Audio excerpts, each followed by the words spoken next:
পাহারা হঠাৎ প্রচুর পরিমাণে মানে একদম বাতাস বৃষ্টি নামে অবস্থা খারাপ।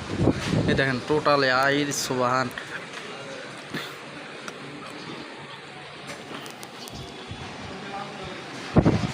আর ইদানিং একটা বিষয় খেয়াল করছেন যে ইদানিং কিন্তু হঠাৎ হঠাৎ মানে ভালো ভালো আবার হঠাৎ কিন্তু খুব বৃষ্টি বাতাস যা অবস্থা খারাপ করিয়া দেয়। আর বিশেষ করে যারা নদীতে থাকে তারা তো হঠাৎ এরকম সিচুয়েশনের সামনে পড়লে অনেক ভয়ঙ্কর একটা বিষয় হয়ে দাঁড়ায়।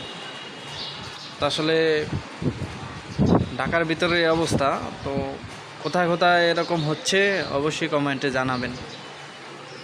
তা আমার মনে হয় যে বড়সড় করে একটা জ্বর আসবে। এখন দুপুর 2টা, তারপরও তো আপনার একদম অন্ধকার হয়ে গেছে, রাতের মতো হয়ে গেছে।